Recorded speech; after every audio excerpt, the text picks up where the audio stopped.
plateau bi ñu dalal ki nga xamante ne moo di Abdoulaye Mbow nekk journaliste analyste politique Abdoulaye maa ngi lay nuyu bu baax a baax. maa ngi lay fay bu baax Sophie di nuyu baax Sina Omar nuyu baax mbooleemu téléspectateur Walf TV yëpp ak ñi ñuy suivre si internet bi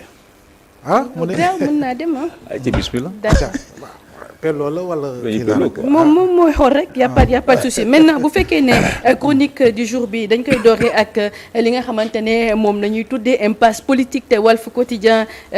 titré ko tey jii ñu def Anta Babacar Ngom qui appelle à la dissolution de l'Assemblée nationale lan nga ci xalaat. bon jàpp naa ni c'est juste un coup politique une communication politique boo xam ne en réalité xëy na nit ki yëkkati na ko sans véritablement mesurer le fait que ni demander la dissolution de l'Assemblée nationale ak argument yi nga xam ne teg na ko je ne vois pas en quoi véritablement appel boobu sax ñu war see andi ay wax ak ay coow parce que on le sait pertinemment que ni même soo jëlee disposition yi tax ñu ne dañoo war a dissoudre Assemblée nationale daanaka durée légale bi sax yeggugoon ca te itamit président de la République bu waree jël loolee nga xam ne moo di décision boobu dina si concerté wu ak kii nga xam ne moo di premier ministre am concerté wu si ak kii nga xam ne moo di président assemblée nationale laata muy jëm si dissolution waaye nag bu fekkee ni yow da nga ñëw nga ne rupture bi nga doon xaar gisoo ko fa jàpp naa ne nag yow mii sa wàllu bopp gisuñu la nga poser un acte boo xam ne ça crée les conditions d'une rupture parce que si député bi nga doon lan nga poser comme acte yow pour incarner d'abord la rupture avant véritablement de penser dire qu'il n'y a pas de rupture en réalité ku si nekk ak nu mu koy gisee mun nga jàpp ni rupture amul mais yow député bi nga xam ne da ngay woote rupture quelle est la forme de rupture bi nga andi pour que sénégalais gis ni yow député modèle boobu nga ba nga xam ne effectivement di nga bokk si ñu gën a fës si biir assemblée nationale bi par rapport ak li nga xam moo di acte yi ngay poser et pour man loolu c'est très important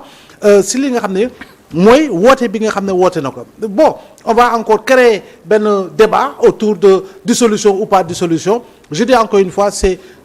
une communication mornée à mon avis si li nga xam ne mooy li nga yëkkati teg ko comme argument surtout qu'on sait que la démocratie c'est la loi de la majorité et le qu'on le veuille ou non si 14e si 13e si 12e si 11e législature on a vu la minorité parlementaire ni mu doon dëkkee biir assemblée nationale te en réalité ñi fa nekkoon majorité jamono ji ñoo nekk minorité maintenant je ne dis pas qu'il ne faille pas aller dans le sens de faire des réformes pour véritablement di gën di améliorer saa su ne nekkinu député bi ci biir assemblée nationale mais booy jooytu temps de parole jàppoon naa ni temps de parole nag minorité mënta yem ak li nga xam ne mooy majorité parce que loolu mooy la règle normale dans tout ce que l'on fait ak fépp fu ñu mën a jëm donc pour man li nga xam ne moo di politique bu mu war a def en réalité moom c'est comment se positionner ay jàpp naa ni nag moom fi mu bokk xëy na foofoo tax mu nekk député et pour man il y a beaucoup de véritablement de ses sympathies de sa sympathie c'est émietté te tey jii ni bu élection amoon jàpp naa ni bu baatoroon campagne la bu jotoon am jàpp naa ni dina ko si sama gis-gisum bopp mun na maa jum mais jàpp naa ni la mu amoon pour mu amaat ko dina doon problème parce que en réalité y a beaucoup pour bi ma seen si moom si façon gi muy defee politique bi. mais sànq da nga balaa ma jox Seydina sànq da nga ne que ni am na loo xamante ne peut-être waroon na ko mun a doxee te doxewu ko sa assemblée nationale. tey jii boo doon xaar doxalinam wala attitude am sa assemblée nationale lan la war a doon. xam nga doo xaar ba plénière jot ñu ne la caméra yi tàq na nga ñëw taxaw et puis tu fais ton show. et malheureusement assemblée nationale yi fi tegloo yëpp mu si pouvoir si opposition ñu bari noonu la ñuy doxalee si li nga xam moo di député mais je pense que tey am na ay député yoo xam ne gis nañu ni. ñu ngi def ay jéego saa su ne di laajte ay questions écrites ay questions orales gouvernement bi sur des questions centrales yoo xam ne dafa soxal dundinu doomu Sénégal bi ñu gis ay députés sur le terrain di dem di saafonteeg askan wi pas pour ñoom parce que dañuy def politique waaye dañoo dem pour xool lan moo di jafe-jafe askan wi pour andi ko assemblée nationale ba pare porter li nga xam ne moo di amaana ay proposition de loi mais quel est l'acte que tu as posé depuis l'installation de cette assemblée nationale man gisuma ko alors que je vois d'autres députés yu bokk ci minorité opposition bi yoo xam ne nga ànd ak ñoom nga bañ a ànd ak ñoom ñi ngi poser ay actes sur le terrain voilà comme Thierno Alassane Sall di dem sur le terrain di gëstu parce que en réalité au-delà de ta casquette de politique am na loo xam ne da nga ko bëgg yóbbu assemblée nationale ba pare poser le débat qu'il faut et je pense que tey nii du loo xam ne gis naa ko moom ci moom c'est comme tey jii ni moom nu mu waxee rek ak Ecotra xaw ma ko waajooju Ablaye Sylla nu mu waxee en réalité par moment c'est du situationnisme politique. Et c'est de bonne guerre, on prépare les locales. Non, oui, c'est de bonne guerre, on prépare les locales, certes. Mais je dis encore une fois, par moment, c'est du situationnisme politique. Situationnisme politique, waaw daañu la bind daañu la tudd daañu la nangam. Mais en réalité, c'est un débat boo xam ne une communication boo xam ne du jour au lendemain, on passe à autre chose. Parce qu'en réalité, ça ne doit pas retenir l'attention. Surtout que, rappelez encore une fois, durée légale bi tax ñu ne mën nañu xaalaat dissoudre Assemblée nationale jàpp naa yeggaguñ fa te ba jamono ji ñu toll gisuma lan mooy mandarga bi fi taxaw boo xam ne mën nga sax andi kàddu gu mel noonu si li nga xam ne majorité bi fi nekk te ñoom ñu àndandoo si li nga xam ne wàllu nguur parce que jusqu'au moment où nous parlons Seydina Omar premier ministre Sénégal mi ngi tudd Ousmane Sonko président de la République mi ngi tudd Bassirou Diomaye Diakhar Faye. waaw peut-être li ma doon kàddu yi ma si bëggoon yokk rek mooy sànq démb lañ ko doon waxuma barki démb parce que li mu naan ne Anta Babacar day bàyyi par exemple ba yenn séance yi mu soog a ñëw Seydina Omar ba keroog fii la toog si plateau bi di jooy que ni assemblée nationale gisatuñu kenn. maanaam gis politique chaise vide quoi. waaw xam nga politique chaise vide du politique bu baax parce que tey nii boo jëlee député bi nga xam moo di Tafsir Thioye minorité parlementaire la bokk jàpp naa ni si fii liste bi ko fal moom dong moo ci fallu mais boo naa mala dina andi li nga xam moo di xam-xam boo naa mala dina andi ay document am toog boo naa mala dina jàkkaarloog ñi mu war a jàkkaarloog si majorité parlementaire bi dina jàkkaarloog ay membre gouvernement yu fay ñëw rawatina premier ministre bi sur les questions d'actualité et je pense que position ak attitude député bu ko fàttee yow faluñu la pour sa parti faluñu la pour sa coalition kese da nga dem battre campagne au même titre que le président de la République tu as été élu au suffrage universel direct au même titre que le président de la République kon boog lu fa am Assemblée nationale c'est normal da nga fa war a dem daal di ko toog mën nañu nangu par moment oui pour certaines raisons député bi ne boycotté naa oui parce que c'est arrivé à plusieurs reprises te amaana contexte ak situation mën na tax yow si wàllu boppam di nga ànd si boycott boobu mais tey pratiquer la politique de la chaise vide en réalité moo amul sens si dara c'est-à-dire que fa ñu wootee da nga war a teewee da nga war a fekkee soo d'accordee wax ko boo d'accordul wax ko parce que baat boobu bu doon benn kese la sax dafa am solo si li nga xam mooy doxalin lépp lu nga xam ne soxal na réew mi ak askan wi mais je dis encore une fois am na yoo xam ne pour man encore une fois c'est du situationnisme politique c'est des communications pour faire le buzz pendant 24 heures ou 48 heures et puis on passe à autre chose et alors que war nga poser acte fort si mandat bu ñu la dénk war nga poser acte fort si leader politique bi nga doon par rapport ak li nga xam ne mooy liggéey pour véritablement massifier mais également taxawal askan wi par rapport à ton mandat de député. C'est d'où l'importance ñu war a réformer waat façon bi nga xam la ñuy falee député est-ce que jotul. waaw mais ça fait c'est normal parce que tey gis nañu bëri na coowa oto yi nga xam ne ñu koy jënd politique chaise vide yi boo demee fu ci ay yenn réew sax dañu dem ba finalement dañu imposer gars yi ay indemnité de représentativité est-ce que jotul aussi waa gars yi xoolaat façon bi nga xam ne ci d'abord ci la ñuy falee député yi deuxième seen nekk ci assemblée nationale.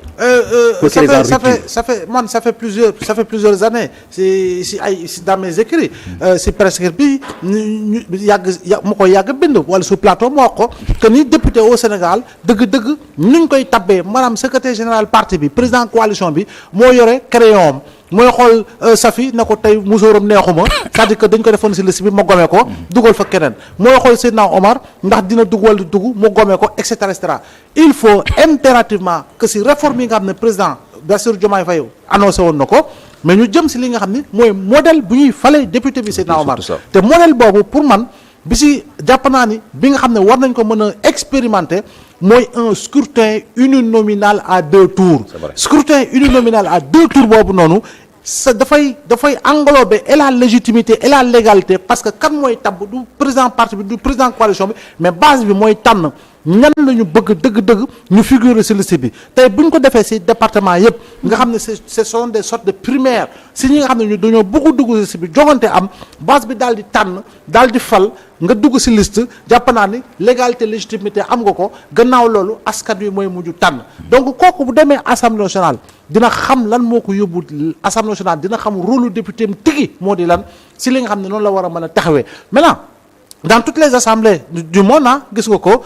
lu bari du fa ñàkk parce que assemblée nationale dafa nekk benn dafa nekk le pays en miniature en réalité c'est le pays en miniature pays en miniature boobu nag ak ku nekk fi nga jógee toujours da ngay gis ni si yenn assemblée nationale ay box sax dafay am si yenn assemblée nationale ay manjiri dafay am kon boog assemblée nationale moo tëggee noonu parce que c'est le haut lieu du débat public c'est le haut lieu du débat public donc de ce point de vue là pour man war nañ ko xoolaat et puis les femmes comme ñoom Safi c'est-à-dire que les femmes leaders ñi nga xam ne dañu nekk si entrepreneuriat dañuy liggéey dañuy nangam ñoom seen wàllu bopp waruñu mën a fexe am wut matukaay yoo xam ne dañuy dugg si langue politique bi pour am une certaine représentativité parce que une assemblée nationale c'est une assemblée nationale qui doit être une assemblée nationale hétérogène du point de vue véritablement des obédiences politiques pour dugg am ay considérations yoo xam ne député bi bu toogee en fait du xalaat kese la muy am comme privilège. D'accord. Passeport diplomatique la woto bu bees beeg carburant beeg et cetera ak voyage un peu partout dans le monde te pour man am na lu bari loo xam ne effectivement war nañ si ko réformer waat mën see jëm pour que ñu am benn régime parlementaire benn système parlementaire boo xam ne effectivement dina wuyoo turam. est-ce que tey jii li nga naan ne assemblée nationale benn lieu la pour ñu foo xamante dañ fa war a mën a waxtaanee loolu tax ki nga xamante ne moo di Thierno Alassane Sall yaa ngi koy tudd léegi ba tax mu mooy bu dëgër si mbirum Azer bi pour mu leer. bon mbiru Azer pour mu leer jàpp naa ni. Il y a beaucoup de considérations qui peuvent entrer en jeu le plus important mooy que ni mi ngi ci terrain bi mi ngi def li muy def après xëy na bu ko àndee assemblée nationale ok daañu wax ni effectivement loolu c'est pour créer les conditions véritablement d'un débat afin véritablement d'aller dans le sens d'éclairer la lanterne de ceux qui veulent éclairer leur lanterne si li nga xam ne xëy na affaire Azer bi leeragu leen maintenant am na beneen député boo xam ne mi ngi si leneen mi ngi si mbay mi am na keneen koo xam ne mi ngi dem saytu ay abri provisoire am na keneen mi ngi dem saytu wàllu santé ça c'est le rôle normal du député mooy xool doxalinu gouvernement mooy saytu li nga xam ne moo di politique publique yi mais l'un dans l'autre moom ngooy na ci lu tax mu ngooy ci moo xam mais dans tous les cas li leer ba leer lépp war a leer si lépp li nga xam ne moo di dossier quel que soit par ailleurs le dossier bi nga xam ne am na si ka nekk directeur général kii Azer tey nii man je dis encore une fois assemblée nationale dafa am sañ-sañ sax ñëw woo ko mu ñëw taxaw effectivement mu wax loo xam ne ñu laaj ko mu tontu si comme ni ñu koy gisee dans d'autres pays assemblée yi nu ñuy woowee nit ñi c'est pour man comme confrontation bañ na kenn ki bañ na ko maanaam jàkkaarloo c'est vrai que loolu du tax ñu ne kii moo am dëgg mais dina éclairer lu bari si li nga xam ni mooy débat boobu nga suscité ñu suscité te moom mu ngooy ci jàkkaarloo askan wi seetaan leen journalistes yi laaj leen question jàpp naa ni loolu tam dina am solo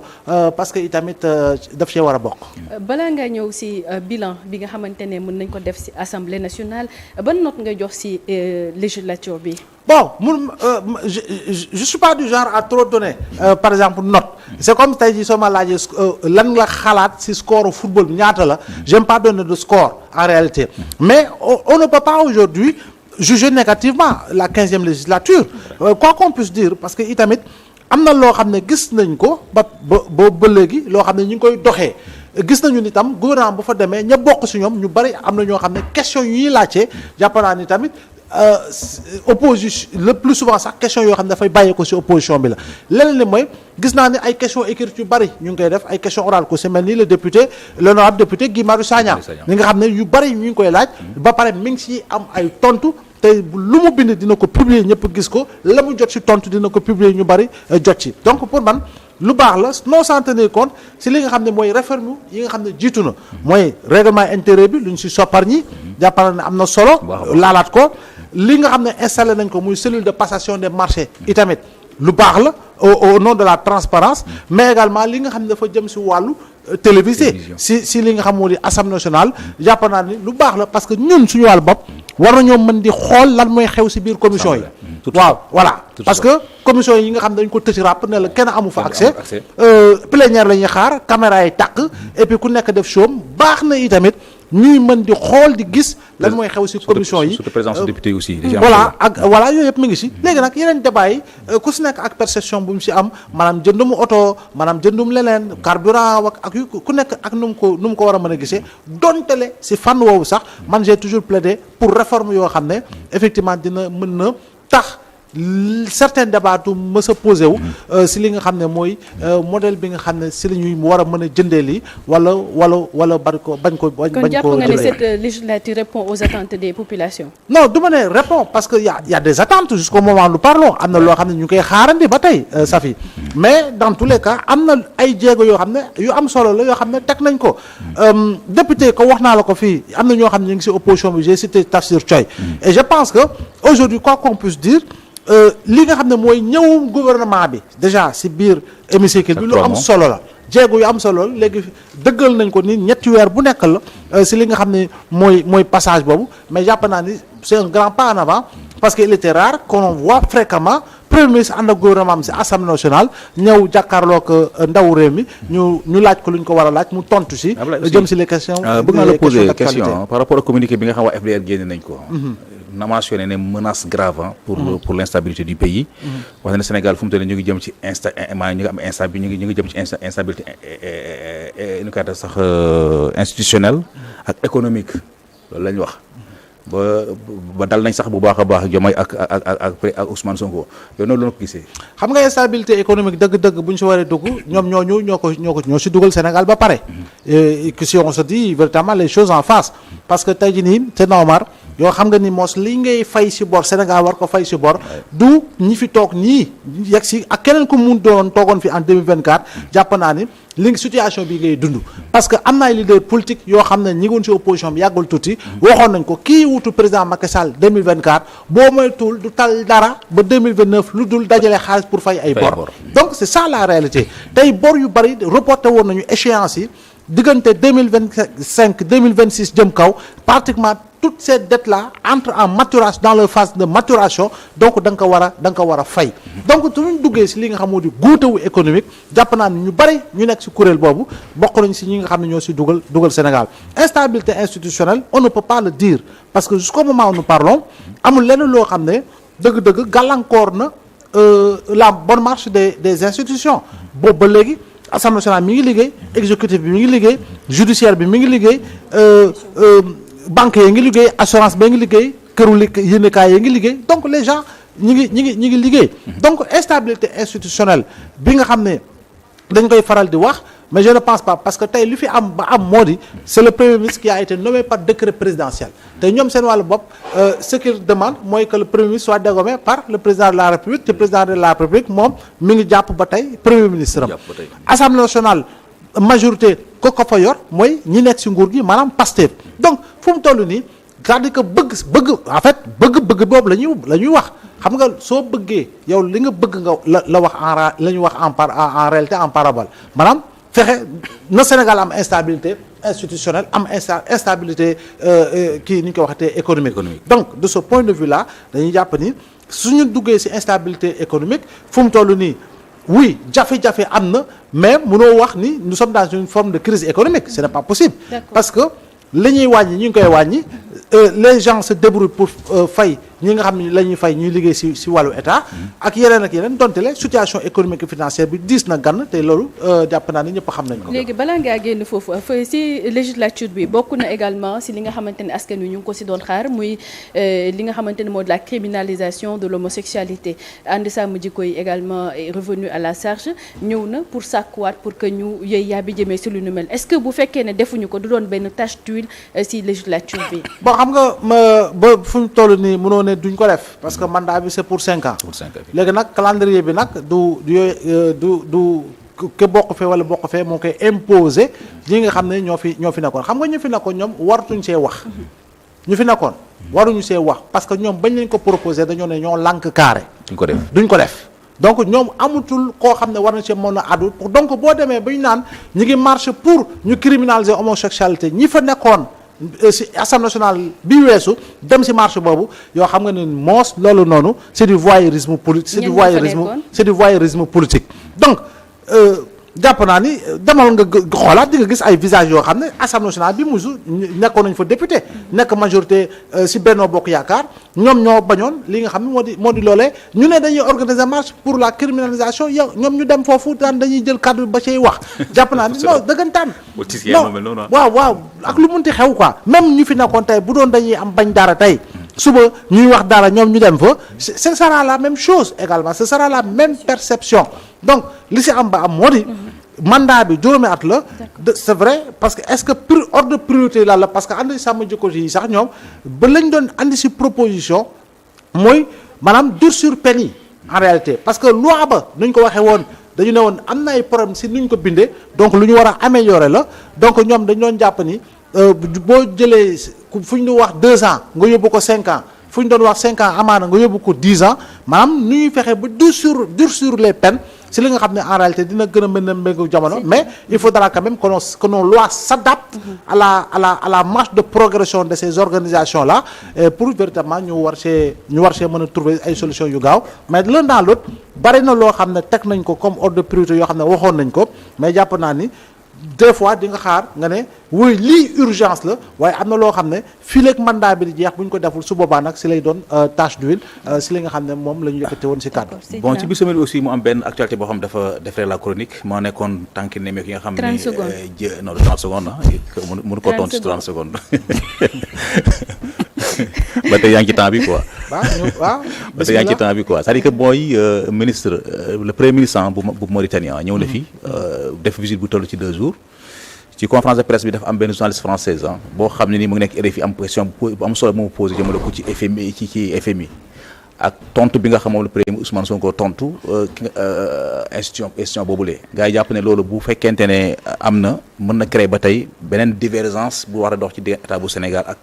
FMI. mais xam nga wax yàgg man de lu ma yàgg gëm te yàgg naa ko wax fii que ni FMI dafa nekk dans une forme de dilatoire maanaam moom da doon wut bouc émissaire kan lay chargé pour ne ko yow yaa responsable si li nga xam ne moo xew Sénégal lambo ak li nga xam ne moom la ñu duppee dette cachée. l'un dans l'autre mooy premier ministre bu mu waxee dafa ne position bi du moom position bi président si wàllu boppam moom la ànd gouvernement bi moom la ñu ànd kon boog bu mu ko waxee da nga gis ni am na indice yu jëm si wàllu eurobond yi nga xam ne yu Sénégal la dafa yokk sur le marché international kon boog ñu jàpp ni FMI li mu war te war ko mën a def mooy effectivement bañ a créer contournement pour imposer au Sénégal li nga xam ne moom la bëgg muy restructuration si suñu wàllu dette bi te jàpp naa ne restructuration amaana sorul ak li nga xam ne ajustement donc li si mënta am bu mën a am mooy que ni moom li mu war a mën a def mooy ñëw dugg Sénégal xam ne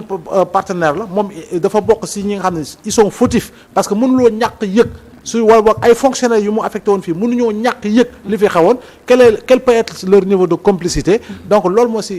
moo di dëgg mais lu si des nag moom mooy jàll loolu ba pare ñëw signé ak Sénégal programme bu bees pour 2026 et puis que l'on puisse passer à autre chose. léegi la dernière question muy